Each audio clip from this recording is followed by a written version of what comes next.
Didier Farré est le président fondateur du Festival du film de l'Outaouais.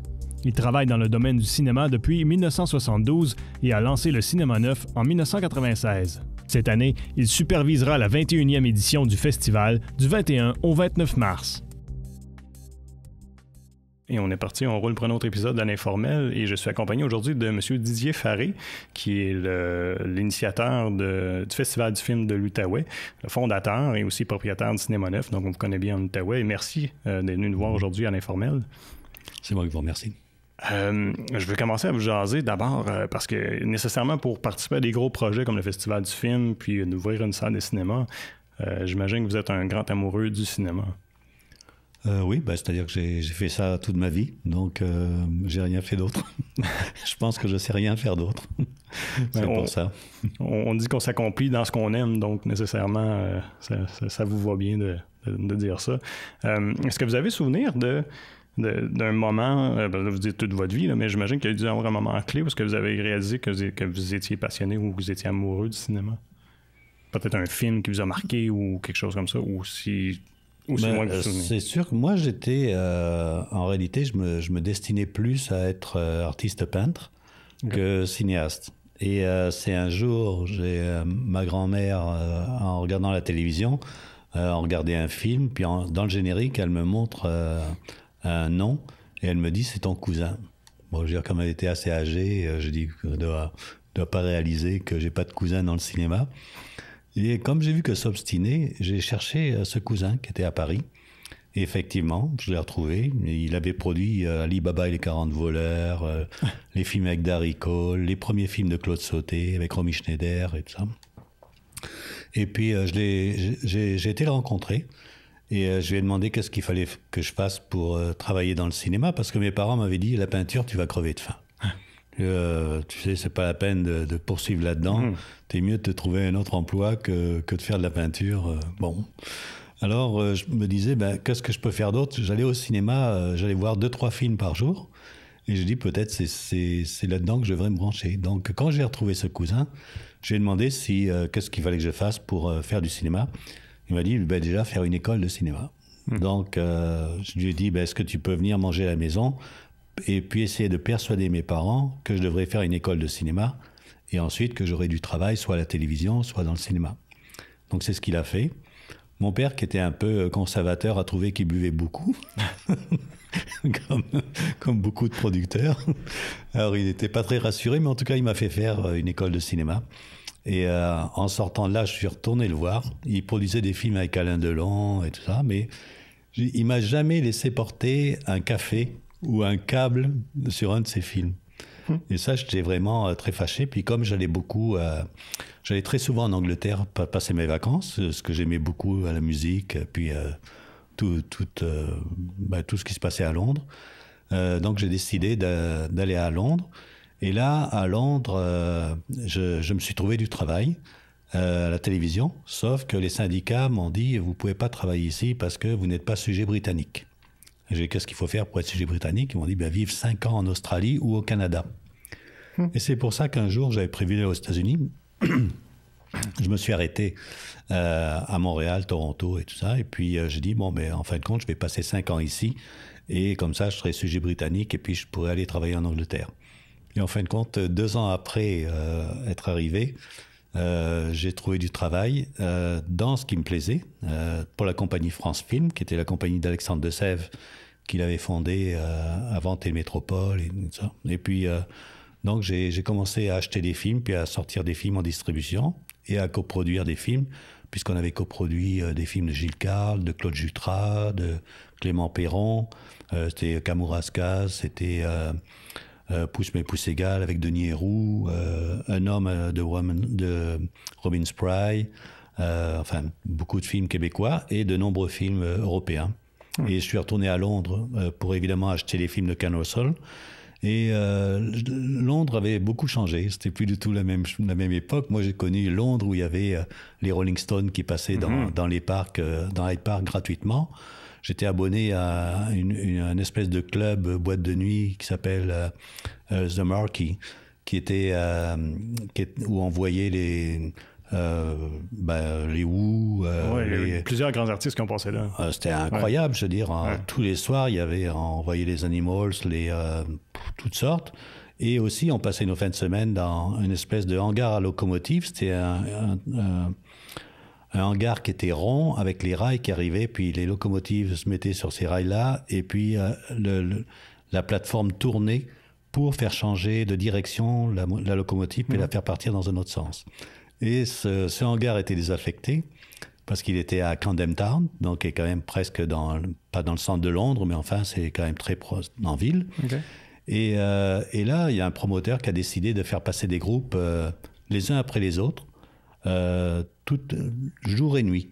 Donc on arrivait là à la fin de semaine avec une espèce de tapis pour dormir et on voyait des groupes et on payait, je sais pas, c'était quand même pas extraordinaire, peut-être 5 pounds. À l'époque, c'était rien du tout. Enfin, pour passer la fin de semaine en regardant des groupes, c'était rien. Et on était complètement fous de musique. Mais quand je suis retourné à Londres, tout ça, ça avait... Mais quand même, le Rounder, ça existe encore. C'est là où Amy Winehouse a fait un de ses derniers spectacles, je pense. Maintenant, c'est rendu beaucoup plus chic parce qu'ils ont mis des beaux sièges, une belle scène et tout ça. Alors que nous, il y a encore les rails de chemin de fer et tout. Fait que tout ça pour dire que finalement, vous êtes demeuré au Canada pour poursuivre votre carrière en cinéma avec... C'est ça. Le Festival du film il a été lancé en 1998.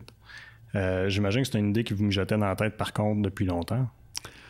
Non, c'est-à-dire que lorsque j'ai fait faire le cinéma neuf, c'était M. Labine à ce moment-là qui était maire, donc il a dit si vous voulez, si vous avez l'intention de faire des salles de cinéma, moi j'ai un terrain qui est à côté de l'hôtel de ville, je peux vous les construire et vous serez locataire si ça vous convient. J'ai dit bien sûr.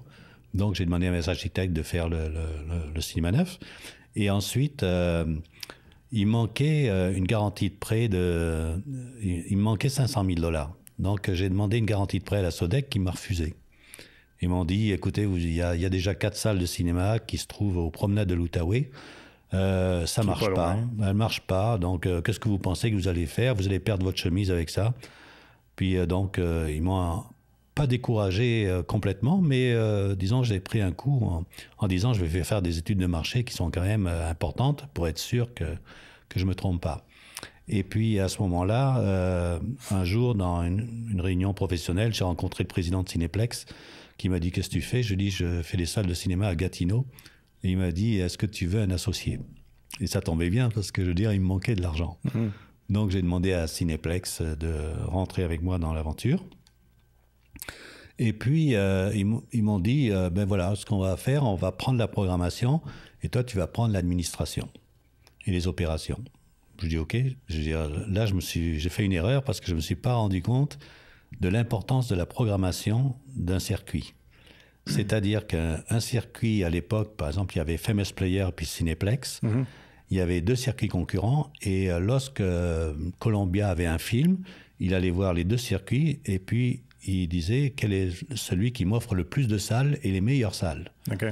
Alors souvent, les circuits faisait une offre sur un certain nombre de salles et lorsqu'ils voyaient le film, si le film n'était pas très bon, ils préféraient le donner à leur cinéma associé plutôt que leur propre cinéma.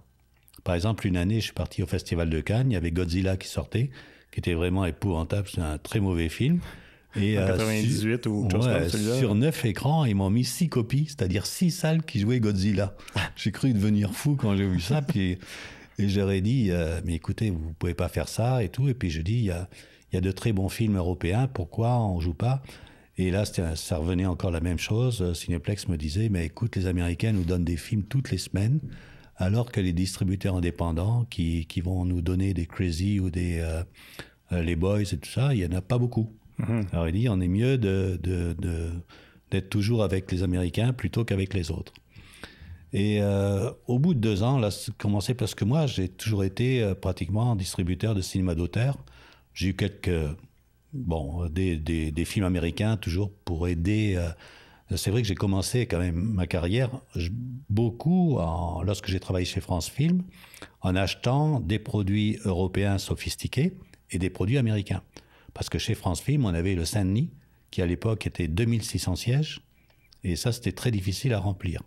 Donc, il fallait absolument des films américains. Donc, j'allais souvent aux États-Unis, puis j'avais fait des ententes avec AIP, avec Roger Corman, avec Samuel Arkoff, pour avoir des films tout le temps, des films américains qui passeraient dans des grandes salles, celles où il y avait quand même des salles très populaires.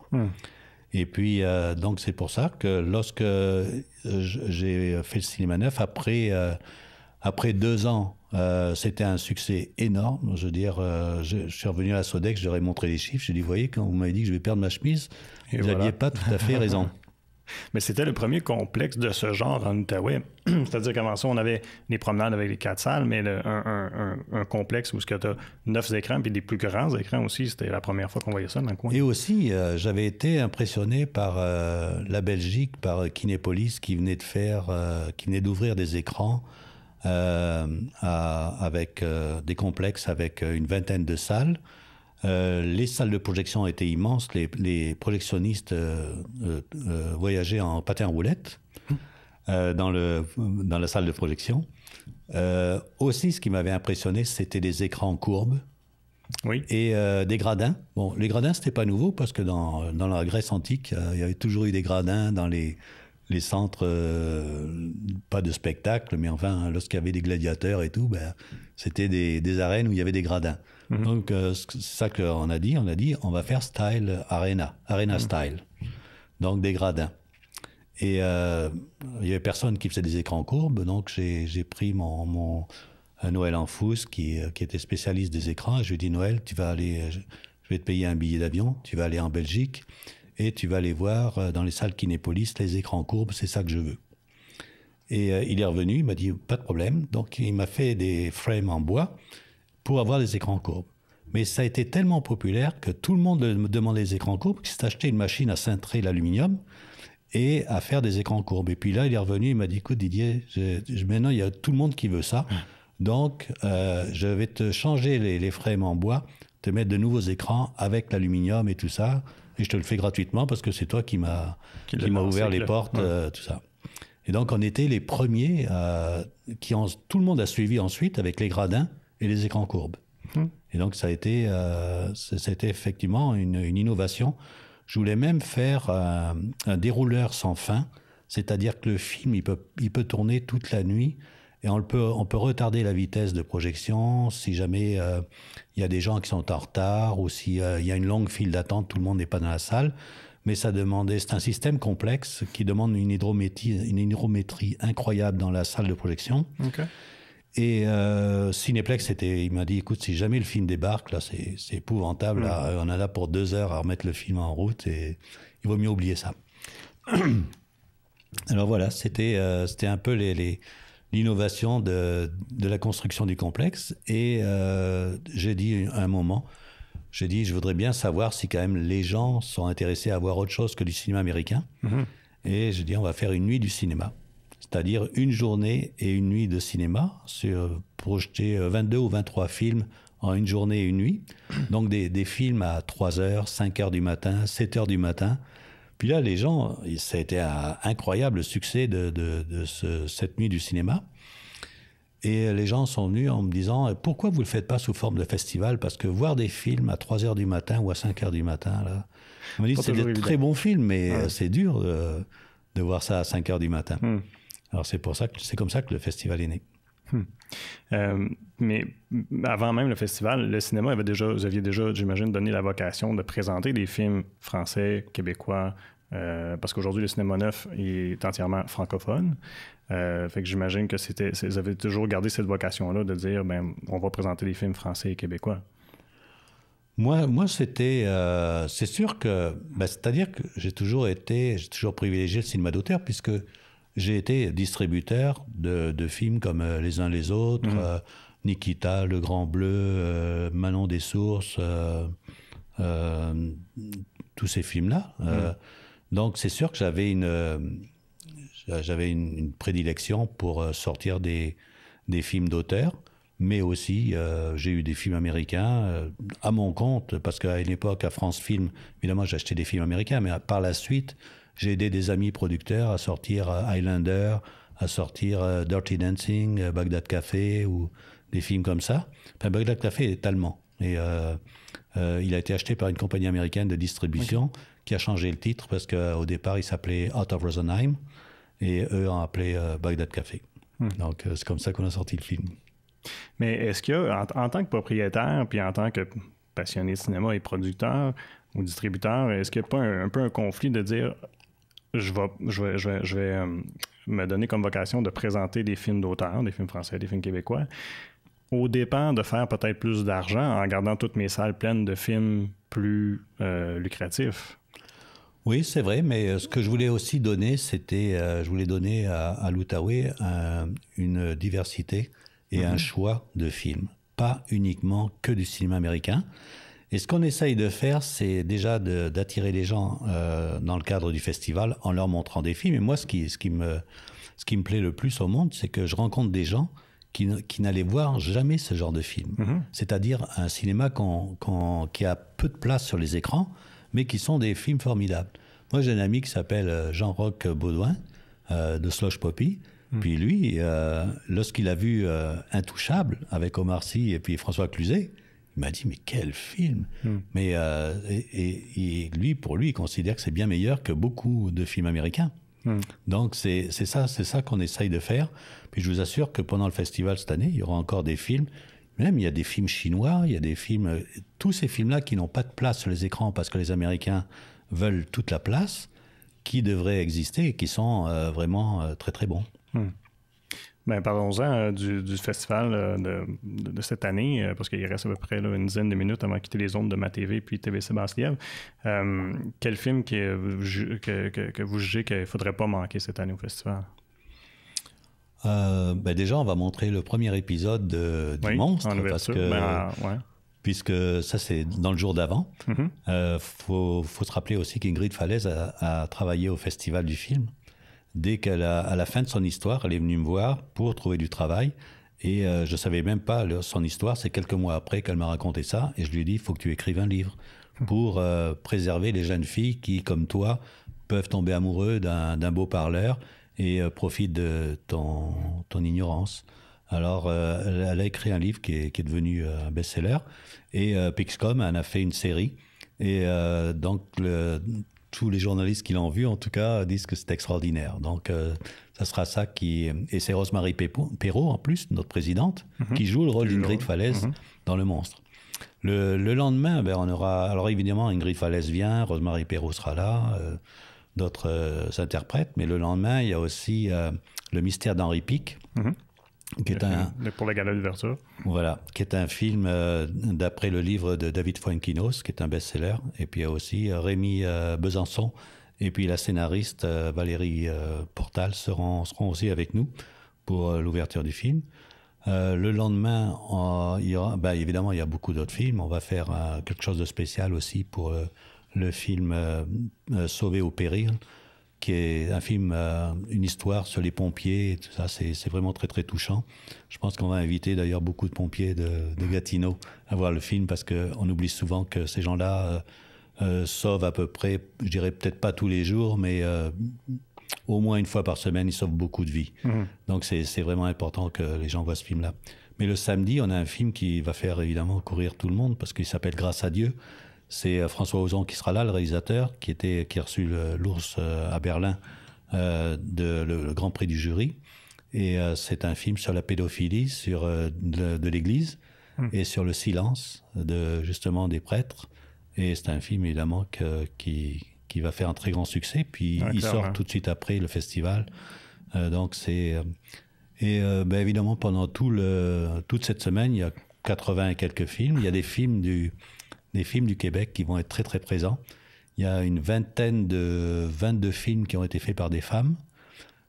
Aussi des films des franco-ontariens et des réalisateurs québécois. Autant des gens de Gatineau, comme Jocelyn Forgue aussi, franco-ontarien de Moose Creek, qui nous présente un très bon film d'ailleurs, Noël en boîte. Aussi des films qui ont été tournés dans le Pontiac. Alexandre... qui a fait un film avec des jeunes, ça s'appelle... Ah oui, aussi un autre film Après le sourire, la révolution. Ça aussi, c'était le plus catalan des réalisateurs québécois qui sera aussi avec nous. Enfin, je veux dire, il y a beaucoup de monde qui va être Gatineau, ville de cinéma. Super, c'est une belle programmation. Et puis ça se déroule du 21 au 29 mars. Donc on invite tout le monde à visiter le site web du Festival du film de l'Outaouais pour plus de détails. Il y a aussi, chaque année, vous avez un volet étudiant, mais pas chaque année, mais depuis quelques années, vous avez un volet étudiant. Pourquoi organiser quelque chose pour les étudiants? J'imagine que vous voulez les initier à un cinéma autre que ce qu'ils sont habitués. On veut leur montrer qu'il existe autre chose que le cinéma américain, qu'il peut y avoir un cinéma très, très divertissant qui n'est pas américain.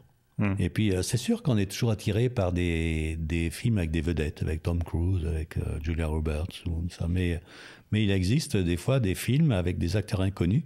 Donc, tout à l'heure, on parlait de Intouchable. C'est vrai qu'Omar Sy, maintenant, c'est une star aux États-Unis. Tout le monde le veut.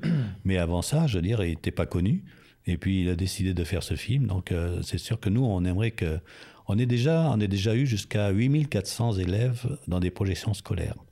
Donc, c'est sûr qu'on va continuer à faire ça. Et surtout aussi à leur montrer qu'il y a de très bons films québécois qui ne sont pas du tout ennuyeux. Parce que beaucoup de gens pensent que le cinéma québécois, c'est réservé aux cinémathèques, dans des endroits avec des toiles d'araignée. Alors, c'est complètement faux. Mais aussi, on a des séminaires, des ateliers pour la relève, pour les professionnels. On a des classes de maîtres aussi avec des gens qui rencontrent le public. Donc, il y a Ricardo Troggi ou des gens comme ça qui seront avec nous aussi, des producteurs, Nicole Robert.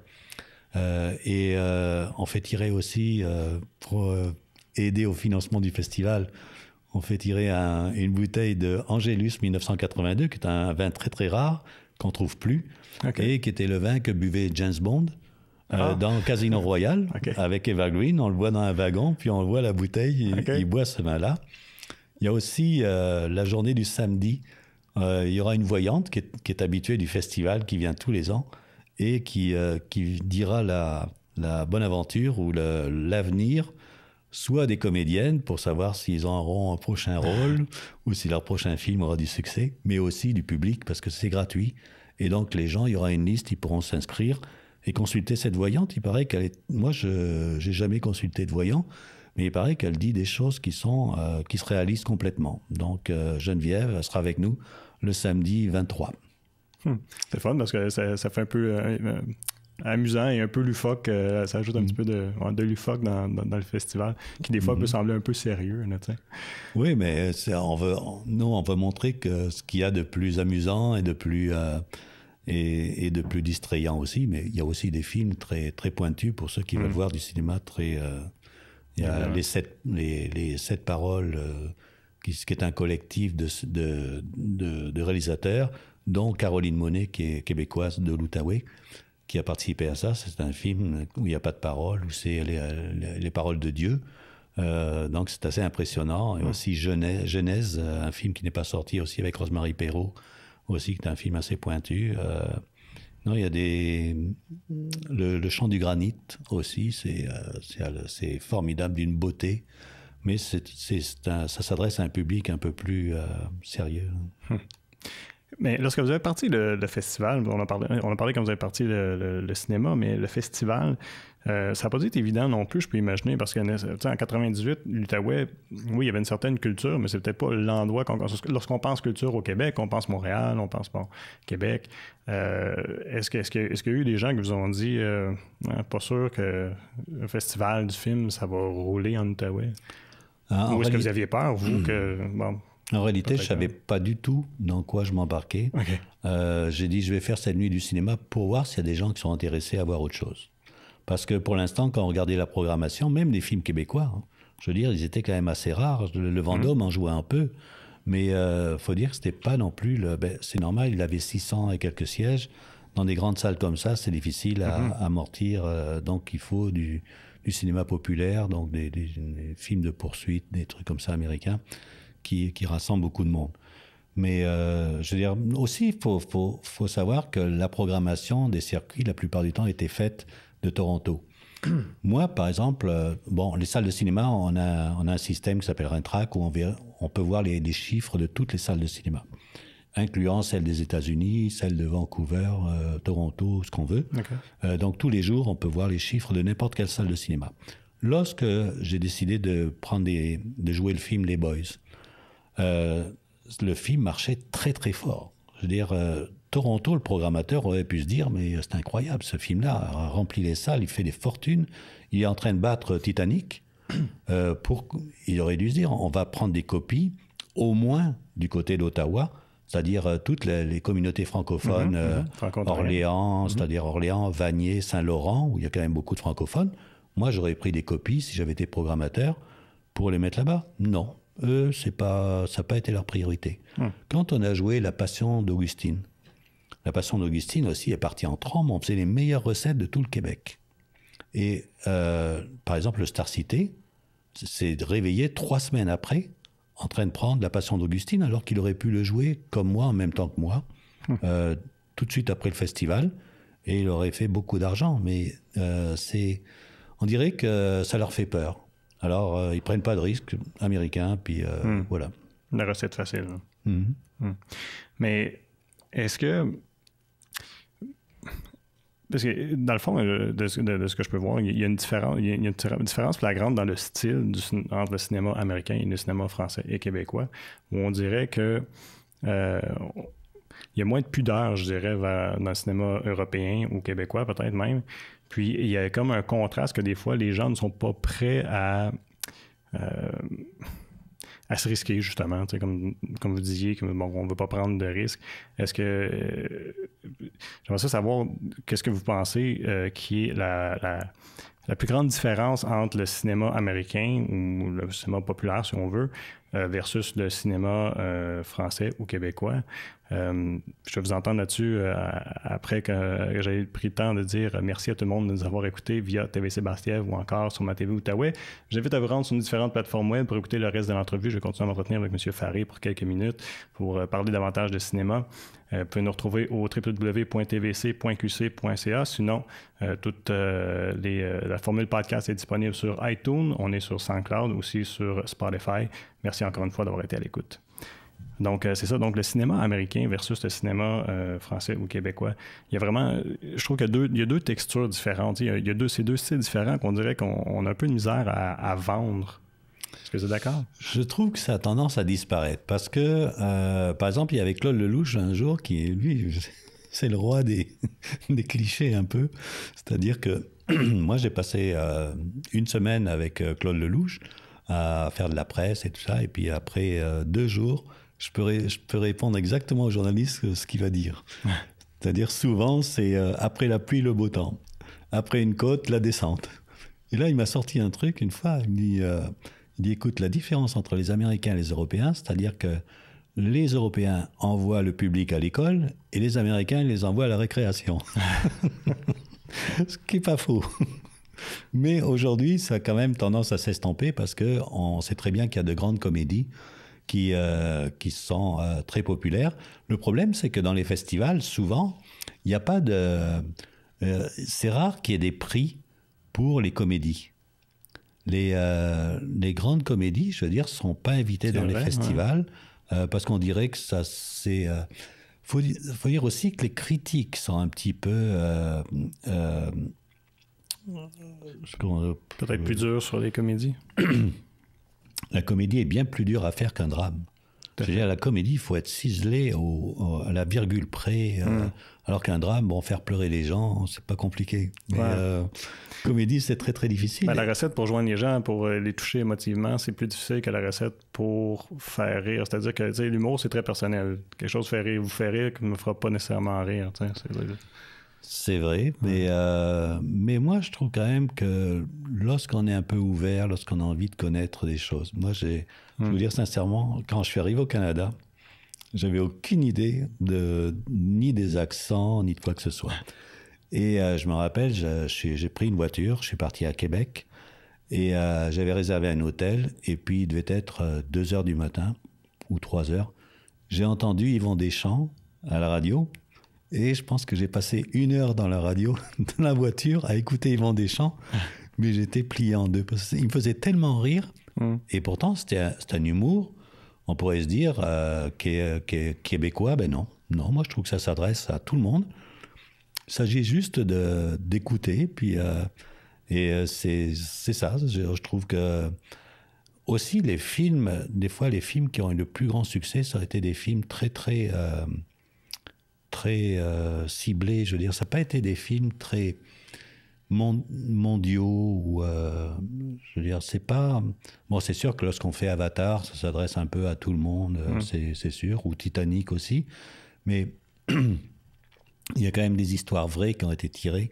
Par exemple, quand je parlais de la Passion d'Augustine l'année dernière, ou il y a 2 ans, ça a été un succès. Pourtant, c'est très très local. La Passion d'Augustine, c'est un problème qu'ont vécu les bonnes sœurs lorsque se sont défroquées et que les écoles qui enseignaient la musique ont disparu pratiquement. Puis c'est dommage d'ailleurs, parce que des gens comme Charles Bois, il a étudié à Rigaud dans le collège des frères où la musique était très très présente. Et quand on dit on a des musiciens formidables au Québec, oui, c'est aussi un background là, et pas arrivé comme ça. Donc c'est dommage que ça ait disparu des institutions pareilles. En tout cas, donc c'est un peu ça je dirais mais quand on voit quand même les films aujourd'hui, les comédies qui ont du succès, je pense que ça s'élargit beaucoup pour rejoindre les Américains. Mais puis essentiellement, ce que vous dites aussi, c'est que de plus en plus, on s'habitue à une autre forme de cinéma que nécessairement le cinéma, moi j'ai envie de dire popcorn. Ouais. Ouais. Il y a plus d'ouverture finalement. Je vais revenir au festival, puis il y a quelques années, puis je pense que j'ai envie de dire que ça s'appelait Kino. Est-ce que c'est ça, Kino? Il y a eu des projets effectivement, où il y avait de la relève qui pouvait, pendant une journée, faire un film, puis le présenter. D'abord, ça fait plus partie du festival, je pense, maintenant. C'est-à-dire que c'est très particulier, Kino. D'ailleurs, la première fois où j'ai fait ça, donc j'ai demandé, j'ai pris tout un équipement de projection et puis pour tourner tout un studio. On avait installé ça au Luxembourg, en bas du Cinéma Neuf. Et puis, donc on a dit, tiens, on va faire des kinos là. En fait, quand on l'a annoncé sur les radios conventionnelles, dans les journaux et tout, et puis il y avait personne qui se présentait. Ah ouais? Et un jour, on a montré un film qui a été produit par l'ONF, et l'ONF a dit, on aimerait faire une réception pour peut-être 30-40 personnes. Est-ce que vous avez un endroit? Je dis, si vous voulez le faire au Luxembourg, c'est juste en bas du Cinéma Neuf, c'est pas loin et tout ça. Et oui, d'accord. Et à cette réception, je rencontre un gars qui travaillait... je sais plus ce qu'il faisait en tout cas, mais il était là. Et puis, je lui dis, mais qu'est-ce que vous faites dans la vie? Il dit, je suis infirmier, mais je fais des kinos. Je dis, vous faites des kinos? Mais pourquoi il n'y a personne ici? Il dit, mais on ne savait même pas. Et là, en parlant avec lui, j'ai découvert que c'était un réseau très très spécial de kinoïtes qui s'informent où ça se passe, quoi faire et tout ça. Et c'est comme ça que Kino ensuite est parti. Et aussi, là, j'ai pris des jeunes qui étaient spécialistes de ça, qui ont dit, est-ce que vous pouvez vous occuper de cette partie-là? Les kinos, nous, ça nous intéresse. D'ailleurs, on a pris des gens qui avaient fait les meilleurs kinos, comme Dimitri Gagnon-Maurice d'Elmer, pour faire nos bandes annonces. Oui, je me souviens en animation. Ouais. Et donc, des gens comme ça qui ont fait les bandes annonces du festival. C'était des gens de Kino. Donc, vous avez eu la chance de voir les plus jeunes, si vous voulez, de la région travailler dans le cinéma ou faire des films. Est-ce que vous trouvez qu'il y a du potentiel en Outaouais? Mais absolument. Il y a énormément de potentiel. D'ailleurs, on le voit, il y a tellement de comédiens, d'acteurs, de producteurs, de réalisateurs, Falardeau, Luc Derry, Hélène Bourgeois-Leclerc, et puis plein d'autres qui viennent de l'Outaouais. Ils sont obligés de s'expatrier à Montréal. Ça aussi, c'est des choses pour lesquelles on se bat. On invite souvent la SODEC, Téléfilm Canada, à venir dans l'Outaouais pendant le festival, à rencontrer tous les artisans pour éviter de les voir s'expatrier à Montréal, parce que lorsqu'ils amènent des projets lorsqu'ils font des projets, par exemple à Gatineau, ils disent, OK, on va aller chercher de l'argent à la Sodec et Téléfilm Canada, qui sont les principaux soutiens pour produire des films, et on leur demande d'avoir un parrain à Montréal. Un parrain, pour quoi faire? Je veux dire, ce sont des gens qui ont autant d'expérience que n'importe qui, et il faut qu'ils soient parrainés par quelqu'un et associés avec quelqu'un de Montréal. Donc je trouve ça spécial. Donc on essaye de rapprocher, de faire des liens pour que ces gens-là aient plus de facilité et qu'ils n'aient pas besoin forcément d'un parrain pour... il faut dire aussi que la culture, l'argent dans l'Outaouais est pas très très présent des gouvernements. Je veux dire, on est en fonction d'aide, on est tout de suite avant Chaudière-Appalaches qui est le dernier qui reçoit des aides. Oui, c'est incroyable. Je veux dire, toutes les régions, que ce soit la Mauricie, la Montérégie, Montréal, tout le reste, et déjà l'Estrie, tout ça, ils reçoivent plus d'argent que l'Outaouais. Wow. Alors, faut continuer à se battre là-dedans, puis dire, écoutez, donnez-nous la part qui nous revient, c'est-à-dire on a plein de talents. On en a beaucoup plus que n'importe quelle autre région. Mais à chaque fois, il faut les expatrier à Montréal. Pourquoi faire? On dit qu'on est loin du premier film qui serait produit entièrement en Outaouais, j'imagine. Si on rêve plus loin, là, ce serait le fun de voir un film qui serait entièrement produit. On en a qui sont tournés ici, nécessairement, là, mais produit entièrement. Là, de Gatineau. Noël en boîte, par exemple, Jocelyn Forgue, il a mis 11 ans à faire ce film-là. 11 ans. Puis c'est un gars qui est incroyable. Je veux dire, pour moi, il a autant de talent que Xavier Dolan. Mais sauf que c'est sûr que la Sodec, ils vont pas aller le chercher, ni rien. Au pire des cas, il faudrait qu'il s'installe à Montréal. Qu'est-ce qui explique ça, vous pensez?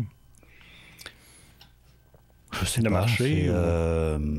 Non, je pense pas que ce soit le marché. Simplement, c'était dans la nature des choses que tout le monde vienne à Montréal, que ce soit un réalisateur. Vous savez, moi, il y a un réalisateur que j'avais été chercher à l'époque où je sortais le film Nikita.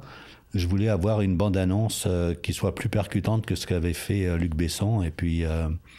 Et donc, j'avais été chercher un réalisateur à l'île d'Orléans, parce que j'avais vu une de ses publicités. Et puis, aujourd'hui, excusez-moi, j'ai pas son nom en tête. En tout cas, c'est un grand réalisateur aujourd'hui. Mais le gars, il vivait tranquillement à l'île d'Orléans. Puis je lui ai dit, écoute, est-ce que tu veux pas faire une bande-annonce pour Nikita? Parce que je pense que pour tout le reste du Canada, je pense que la bande-annonce que tu feras sera bien meilleure que ce que Luc Besson a fait.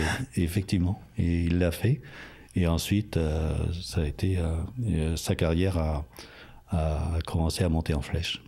C'est pas peu dire, de faire mieux que Luc Besson. Oui. C'est drôle.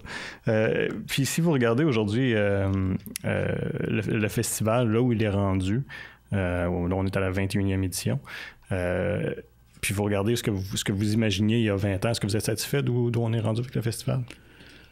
Mais vous savez, moi, je fais pas de projection dans le futur parce que c'est sûr que j'aimerais beaucoup que tous les gens qui nous soutiennent le fassent sur un plan, par exemple, biannuel ou triennal, qu'on sache exactement où on s'en va. Mais le problème, c'est que c'est tous les ans où il faut remettre toute l'énergie. Déjà, avant, c'est d'aller chercher l'argent.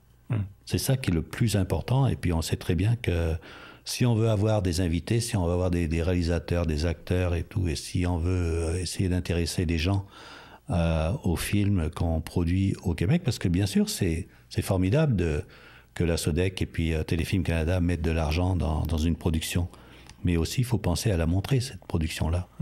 Puis souvent, les festivals sont là pour aider à la diffusion. Ils sont là pour donner des distinctions. Et puis, je veux dire, nous, par exemple, avec le Festival d'Angoulême, on fait la sélection des meilleurs films québécois.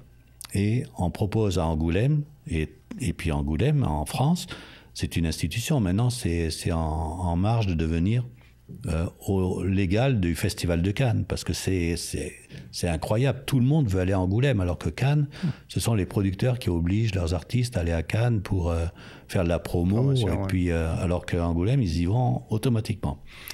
Et donc, nous, tous les films québécois qu'on a proposés à Angoulême, ils ont tous eu des prix. Et bien souvent, ils étaient presque... on se demandait si c'était pas truqué. En fin de compte, c'est pas truqué du tout, parce que le jury qui est là, c'est un jury tellement varié et qu'ils avaient un maximum de prix. Alors, donc c'est... Et aussi, ce qui est important, c'est que les films, il y a beaucoup de distributeurs européens qui sont à Angoulême, donc qui achètent les films là-bas.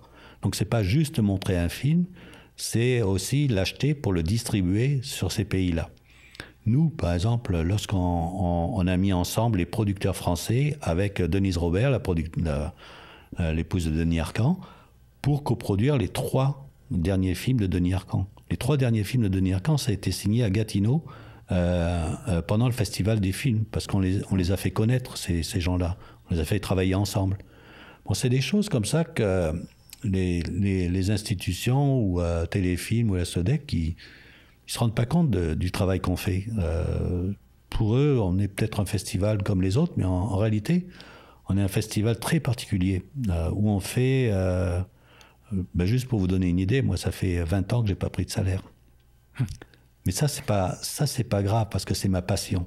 Et je suis prêt à mettre toute mon énergie et tout ce que je peux dans ce festival pour qu'il existe, parce que c'est ça que j'aime. Alors, voilà. Mais aussi, je peux vivre, heureusement, avec le cinéma neuf.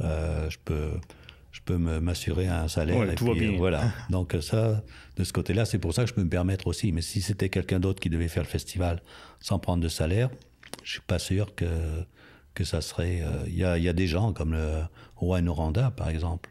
Ça, ce sont des vrais passionnés. Je veux dire, c'est pas après l'argent qu'ils courent.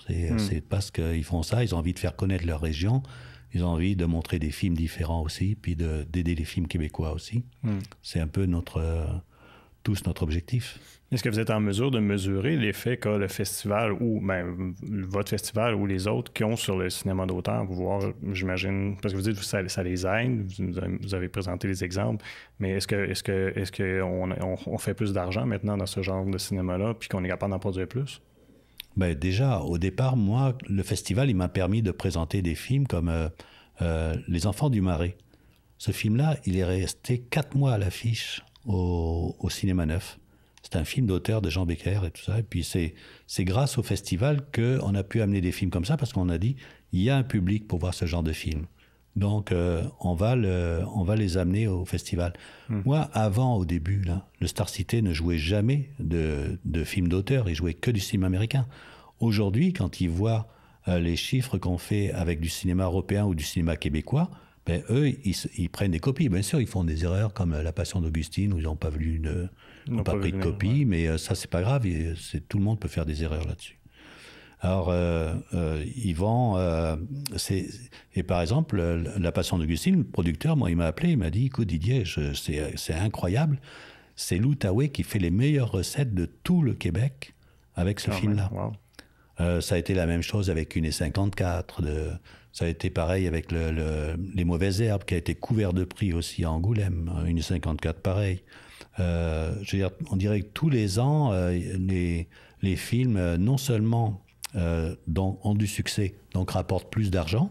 Puis ça, je veux dire, c'est bien beau de mettre de l'argent de la part de Téléfilm et de la SODEC, mais aussi il faut qu'il en rentre.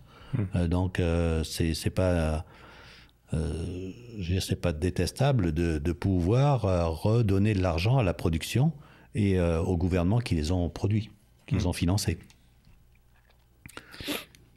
Est-ce que c'est difficile aujourd'hui au Québec de faire l'argent, de mettre un projet, un film sur pied, puis de dire, de distribuer, puis de faire de revenir dans son argent ou de faire de l'argent qui est intéressant? Faire de l'argent, c'est très, très difficile parce qu'on n'a pas la population pour. C'est vraiment, il faudrait faire des films avec 200 000 $, puis que ça soit des... Bon, il y a un cinéma qui peut, à la rigueur, rembourser ses frais. Et encore, je veux dire, c'est par exemple quand Denis Arcand fait Le déclin de l'Empire américain ou Les invasions ou tout ça, parce que ça s'exporte à l'extérieur et tout. Mais il ne faut pas croire que tous les films sont dans ce système-là. Non, c'est plutôt rare. Et donc, pour vous donner une idée, quand on fait un film très populaire, que ça soit Bon Cop, Bad Cop ou De Père en flic, c'est un film qui s'adresse au Québec principalement. Même si le film fait 10 millions, il y a 5 millions qui s'en va aux salles de cinéma Et de ces 5 millions, il y a la commission distributeur de 35%, il y a la publicité qui en général approche des 1 million. Donc, il vous reste en réalité 1 ou 2 millions pour éponger une production qui a coûté 6, 7, 8 millions. Donc, et en général, c'est ce genre de film qui ne se vend pas à l'extérieur. Parce que, mais aussi les cinémas aujourd'hui d'auteurs qui vont dans les festivals se vendent pas très très cher.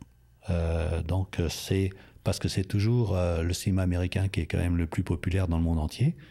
Donc lorsque on sort un film qui est un film d'auteur, déjà les festivals coûtent très très cher. Et moi je connais des producteurs qui me disent moi je donne plus mon film à vendre à une équipe parce que faut aller au Festival de Cannes, ça coûte des yeux de la tête pour avoir une chambre d'hôtel, pour faire de la publicité, pour avoir les frais d'inscription et tout ça, donc c'est pas rentable.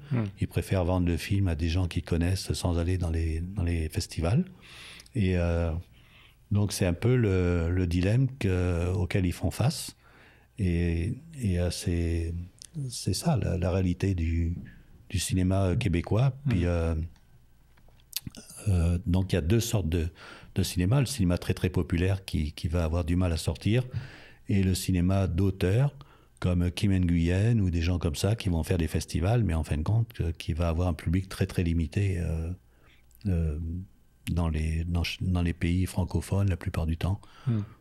C'est ça. Mais vous savez, j'ai connu la même chose quand j'étais distributeur de films, avec des films aussi très particuliers, les films de Piala, les films... certains films de Lelouch, les films de Romy Schneider, vous savez, Romy Schneider est très connu, mais je ne faisais pas une fortune avec ça.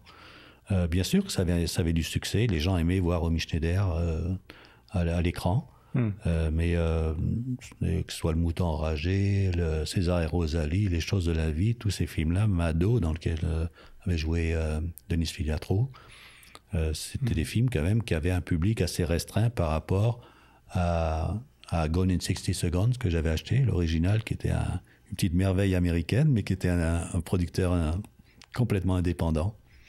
Mais c'était un film d'action. Bon, c'est ça. Mais puis j'imagine aussi, c'est déjà difficile d'avoir l'argent pour produire le film. C'est encore plus difficile d'avoir les budgets pour compétitionner avec le cinéma américain au niveau de la publicité. Oui, mais on est inventif. Au Québec, on est inventif, et puis on peut, moi je dirais, concurrencer les Américains. Le problème, quand on parle des budgets aussi, c'est que, évidemment, on est à la merci de la Sodec et de Téléfilm Canada et des crédits d'impôt. Quand vous pensez qu'un film comme Crazy a été présenté 4 fois à la Sodec, refusé 4 fois. Ah oui. Séraphin, Un homme et son péché, 4 fois aussi. Puis à chaque fois, ils sont obligés de venir. Ils sont obligés de venir avec les acteurs, le réalisateur, le producteur, de vendre leur salade. Et vous arrivez devant des fonctionnaires qui disent ouais, bon, pas...